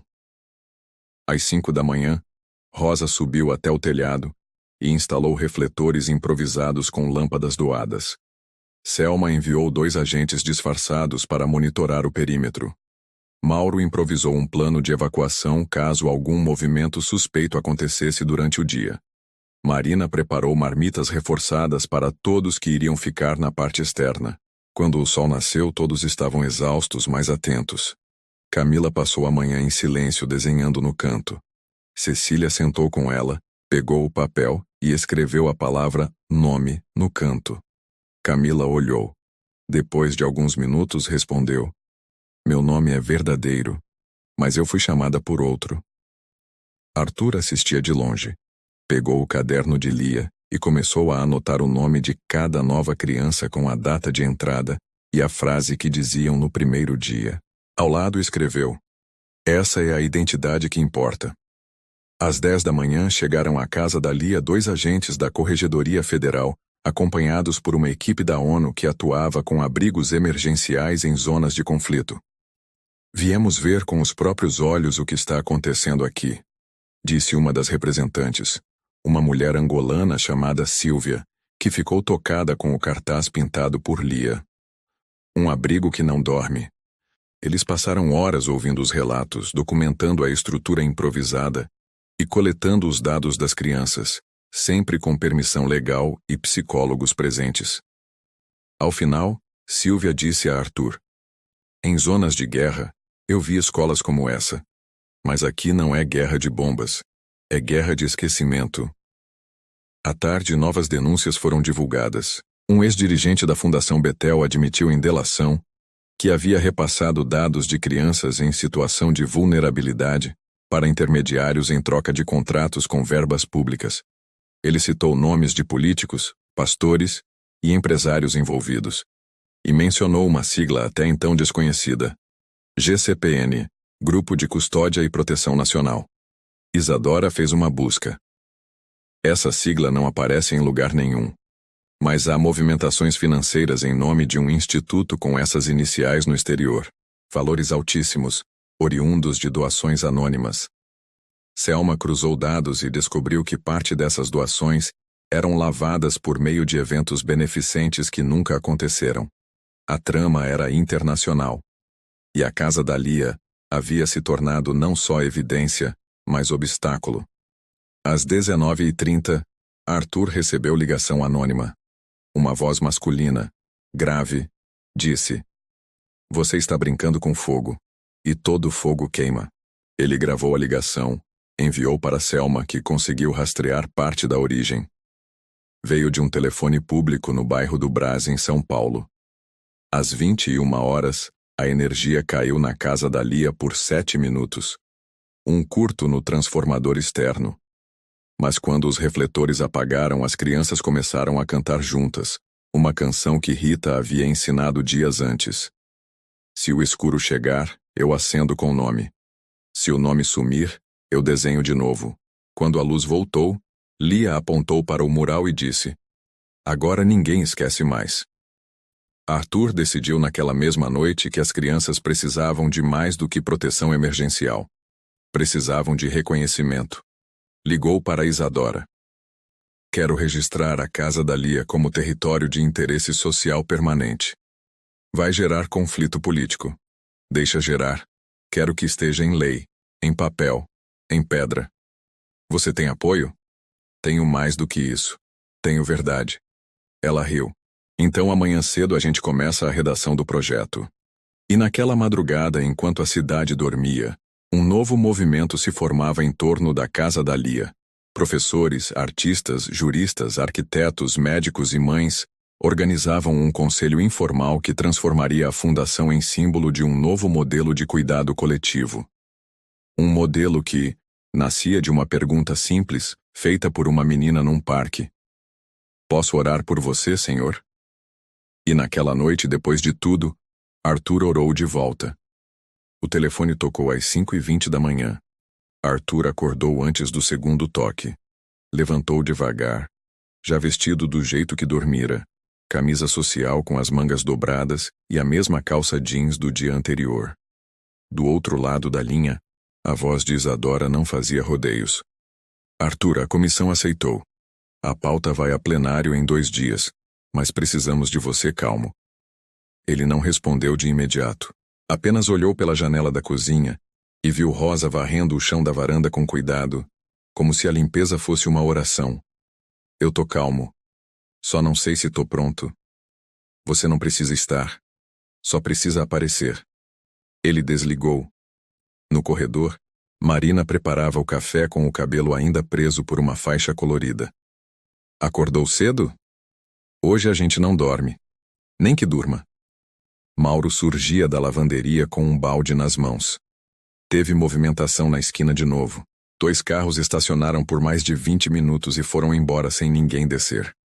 Arthur respirou fundo. Eles estão tentando mostrar que ainda tem poder. E a gente mostra que não tem mais medo. Às 6h30, Daniel desceu com um pacote de relatórios impressos. Analisamos os acessos ao servidor da fundação. Teve tentativa de invasão de madrugada, mas conseguimos travar. De onde? Servidores mascarados, provavelmente roteados da América Central. Mas tá tudo registrado. Podemos acionar a Polícia Federal se quiser. A gente aciona quando o nome dela for citado. Qual delas? Todas. Às 7, Lia apareceu descalça na sala, com o caderno nas mãos. Faltam folhas. Arthur olhou o caderno. Quase 100 nomes escritos. Crianças, mães, datas, frases, detalhes. A gente arruma outro. Não, esse vai até o fim. Depois começa o novo. Ela saiu andando devagar em direção à sala das meninas. Cecília a observava em silêncio, sentada com uma manta sobre os joelhos. Essa menina ainda vai carregar um país nas costas e vai achar que tá leve. Acho que já tá carregando. Às 8h30, Mariana e Isadora chegaram com malas pequenas. Vamos para Brasília daqui a pouco. Mas antes a gente precisa te atualizar. Arthur abriu a porta da sala dos fundos e os 5 se sentaram ao redor da mesa de reunião improvisada. Isadora abriu uma pasta. O relator já recebeu o projeto e adiantou que vai apoiar, mas tem gente se mexendo forte contra. Mariana completou. Conselheiros de entidades fantasmas, políticos com vínculo em fundações fantasmas, empresários do setor de segurança privada. Eles estão chamando o projeto de ameaça silenciosa. Então a gente vai fazer barulho. A gente só precisa que você não surte. Não vou surtar. Eu já perdi muito tempo calado. Agora eu só quero que esse lugar vire lei. E você sabe que vai ter que abrir mão de coisa grande, né? Tipo, sua cadeira na holding, seus vínculos empresariais. Alguns nomes grandes vão querer você fora de qualquer conselho. Deixa eles quererem. Quem anda com nome sujo não devia ter lugar nem em corredor. Nesse momento, Mauro bateu na porta. Tem uma equipe de TV no portão. Querem falar com você sobre o projeto. Arthur se levantou. Diz que eles podem entrevistar qualquer um, menos eu. Por quê? Porque essa casa não é minha. É dela. Apontou para o caderno de Lia. E do nome de cada criança ali. Ao longo da manhã, voluntários de diferentes partes do estado chegavam para ajudar. Um grupo de arquitetos trouxe plantas para ampliar os dormitórios. 2 professoras propuseram montar uma sala de alfabetização para as meninas mais novas. Um cozinheiro que ficou viúvo 3 meses antes apareceu com caixas de legumes e frutas, dizendo apenas: minha mulher me dizia que ninguém nasce pequeno demais para ajudar. Então vim. As crianças organizavam a biblioteca, empilhando livros doados por editoras e escritores anônimos. Lia separava os títulos infantis. Camila desenhava árvores com nomes escritos nos galhos. Flor dormia com um giz na mão e um lençol cor-de-rosa cobrindo metade do rosto. Às 11, Rosa anunciou no viva voz que o almoço seria arroz, lentilha, legumes e bolo de fubá. Hoje é dia de comida firme. Arthur recebeu uma nova notificação. Era uma tentativa de abertura de ação contra a casa da Lia por exposição indevida de menores, assinada pelo mesmo promotor citado no dossiê da Betel. Selma avisou. Já redigi a resposta. E já estou indo pessoalmente protocolar defesa. Ele vai insistir. Deixa ele insistir. Agora ele tá sozinho. E a gente não. Lia desenhava no pátio uma escada que tocava o céu. Camila perguntou: "Para onde vai?" "Para onde ninguém esquece da gente. Pode ter árvore no topo? Pode ter árvore, casa, roupa estendida e brinquedo. Pode ter cama também?" "Pode, com coberta." Cecília observava as duas em silêncio. Essas meninas estão escrevendo Constituição com lápis de cor. No fim da tarde, Arthur pegou o caderno de Lia, sentou na varanda com o sol batendo no rosto e rabiscou com calma. "A gente começou com uma oração. Agora a gente constrói o altar. Não para rezar em silêncio, mas para não esquecer o nome de quem o mundo tenta calar." Na manhã seguinte, Arthur foi acordado por uma mensagem no celular. Uma foto aérea da casa da Lia, tirada por drone, acompanhada de uma frase anônima: "Todo lugar tem telhado, só depende de onde o fogo começa." Ele mostrou a imagem para Daniel, que acionou o núcleo de inteligência da Polícia Federal. O drone não era rastreável, mas suspeitava-se que fazia parte de um lote irregular de equipamentos adquiridos por empresas de segurança ligadas à extinta Fundação Betel. Selma pediu reforço imediato. A partir de agora, esse endereço entra no protocolo de proteção intensiva. Ao mesmo tempo, Mariana e Isadora enviaram um áudio de voz. "A gente conseguiu apoio de 2 líderes de bancada. O projeto agora tem maioria para passar. Mas o discurso final precisa vir daqui." Arthur entendeu. Vai ser da Lia. As crianças começaram a ensaiar uma apresentação coletiva. Rita as reuniu em círculo e propôs que cada uma dissesse uma palavra que representava a casa. "Silêncio", disse Camila. "Almoço", disse Bia. "Nome", disse Flor. Lia pensou por longos segundos e respondeu: "Escada." Arthur ouviu e sorriu. "Então a gente sobe por essa." Mas os ataques aumentavam. Nas redes sociais, perfis anônimos voltaram a circular informações falsas sobre Arthur e os voluntários.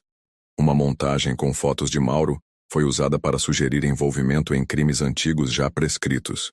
Todos mentirosos. Um vídeo distorcido mostrava uma conversa entre Rita e uma das crianças, editado para parecer que ela sugeria afastamento da família. Isadora reagiu com dados. Mariana acionou advogados. Selma pediu quebra de sigilo dos responsáveis pelas postagens. E enquanto o caos online se espalhava, a tranquilidade dentro da casa se mantinha como um escudo. Marina organizava os turnos da cozinha. Rosa plantava mudas no quintal com as meninas mais novas. Mauro construiu prateleiras para o depósito de roupas. Lia colou mais estrelas nas paredes. Cecília, mesmo doente, lia em voz baixa passagens de livros infantis como se fossem decretos de esperança. Arthur preparava a última reunião com os responsáveis pela sustentação do projeto. Na mesa estavam voluntários, apoiadores e uma carta escrita por uma das crianças. "Se essa casa sumir, é como se eu sumisse de novo. E eu não quero sumir 2 vezes." Mariana chegou no fim da tarde. "Tá tudo pronto. A sessão será transmitida amanhã. A gente só precisa que ela fale." Arthur chamou Lia e explicou. Ela não disse sim nem não. Apenas foi até o caderno, escreveu uma frase e mostrou. "Se eu falar, eles me escutam por causa de mim ou por causa do Senhor." Ele pensou por alguns segundos. Talvez pelos 2. Mas depois que ouvirem, não vão esquecer de nenhum. Lia assentiu. Naquela noite, todos jantaram juntos no pátio. Pratos simples, mãos dadas, palavras poucas. Ao final, Rosa pediu para cada um dizer uma lembrança boa do tempo ali. Camila disse: "A primeira vez que dormi com coberta." Flor disse: "O dia em que falaram meu nome direito." Lia ficou em silêncio. Arthur olhou para ela. "E você?" Ela respondeu: "A parte que ainda não aconteceu." Daniel instalou refletores novos. Selma posicionou 2 agentes no portão. A rua ficou mais iluminada do que nunca. Cecília foi dormir mais cedo, segurando o caderno de Lia como se fosse documento oficial. Ao lado da cama, colado na parede, um papel com a frase: "Amanhã a gente vira lei." Mas do lado de fora da cidade, um carro escuro se aproximava da região com 3 homens encapuzados e um envelope fechado no banco traseiro.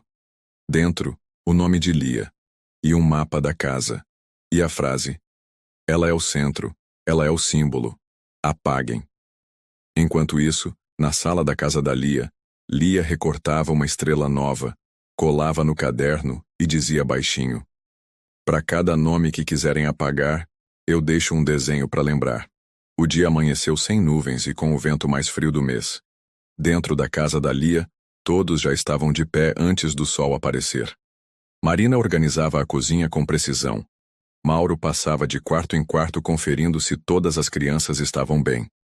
Rosa preparava os cartazes feitos à mão com frases como: "Nome também é abrigo" e "Se eu fui esquecida, agora lembrem."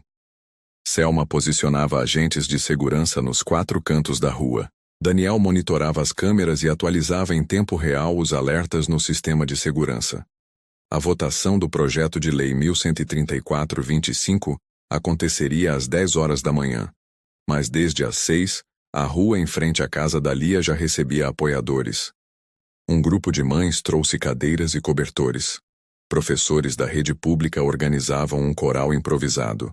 Voluntários vindos de outros estados distribuíam cartilhas explicando o impacto do projeto.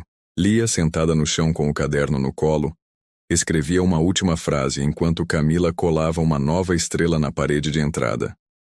Cecília, ainda enfraquecida, pediu para ser levada até a varanda.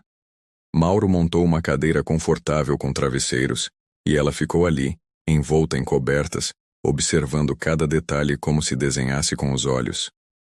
"Hoje é o dia", sussurrou. Arthur estava de pé diante do mural de nomes. Tocava cada palavra com a ponta dos dedos como se confirmasse que estavam ali. "Amanhã, isso aqui entra em diário oficial", disse. Daniel apareceu com o notebook. Transmissão ao vivo pronta. Todas as plataformas sincronizadas. Milhares de pessoas já aguardando. Mariana ligou direto de Brasília. "Estamos entrando agora. O relator vai falar primeiro. Depois vem o seu vídeo e, se Lia topar, ela encerra." Arthur olhou para Lia. Ela estava em silêncio, com os olhos fixos no desenho de uma casa flutuante que havia feito horas antes. "Tá tudo bem se você não quiser", ele disse. Ela respondeu: "É só que eu não gosto de palco. Mas gosto quando escutam." "Então fala do seu jeito." "No vídeo? Ou escrevendo? Ou só ficando?" "Ou só ficando", repetiu Arthur. Às 9h55 começou a sessão. A transmissão foi assistida em mais de 12 países.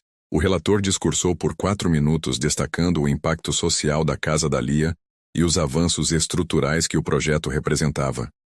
Mariana falou como mulher, cidadã e neta de Cecília. "Esse projeto não é apenas uma lei, é o nome de crianças que não couberam em nenhum protocolo." Isadora apresentou dados e laudos. Depois o vídeo gravado por Arthur foi exibido. Ele falava do banco no parque, da primeira oração de Lia, do caderno, da perseguição e da escolha de continuar mesmo quando ninguém acreditava. Em seguida, Lia apareceu na imagem, segurando o caderno e lendo em voz baixa: "Essa casa não é feita de tijolo, é feita de nome, e se um nome é visto, ninguém é esquecido." A votação começou. Um a um, os votos apareciam no painel eletrônico. Sim, sim, sim. Ao final, 100% dos presentes votaram pela aprovação. O projeto foi aprovado por unanimidade. A Casa da Lia tornava-se o primeiro núcleo civil reconhecido por lei como espaço permanente de acolhimento e proteção. Houve aplausos dentro e fora do plenário. Na fundação, crianças correram para fora com cartazes. Camila gritou: "Virou nome de verdade!" Flor agarrou Mauro pelo pescoço. Rosa chorava encostada no muro. Rita segurava um botão de rosa de papel que havia feito com Cecília. Selma sorria de braços cruzados.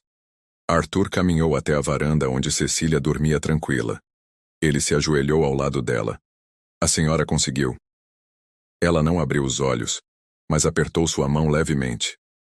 À tarde, começaram a chegar mensagens de diferentes partes do mundo. ONGs internacionais queriam replicar o modelo. Um grupo de tradutores ofereceu traduzir o caderno de Lia para outras línguas. Uma universidade pública propôs incluir a história da casa da Lia em um módulo sobre justiça social. Às 18 horas, Arthur recebeu um envelope do gabinete presidencial. Era um convite para a cerimônia de reconhecimento de honra civil. Ele mostrou para Lia. Quer ir? Ela respondeu. Posso levar o caderno? É dele que querem falar. Ao anoitecer, a rua foi tomada por velas. Pessoas acenderam pequenas luzes em frente à casa. Uma vela para cada nome do mural. Arthur permaneceu em silêncio, encostado no portão. Daniel perguntou. Você acha que a gente venceu? Arthur respondeu. Acho que a gente foi visto, que já é quase vitória. Mais tarde, na última página do caderno, Lia colou uma folha em branco. No centro escreveu. Se um dia essa casa não existir mais, ela ainda vai existir onde alguém lembrar. E ao lado desenhou um homem sentado num banco, com uma menina ao lado segurando sua mão. Em cima, um balão com a frase, Posso orar por você, Senhor? Foi assim que tudo começou. E é assim que tudo ficou. Se você chegou até aqui, deixe um comentário contando o que achou. Sua opinião é muito importante para nós. Compartilha esse vídeo com seus amigos e familiares. E não esquece de se inscrever no canal e ativar o sininho para não perder nenhum dos nossos novos conteúdos. Cada like, comentário e compartilhamento nos ajuda a continuar criando conteúdos incríveis para vocês.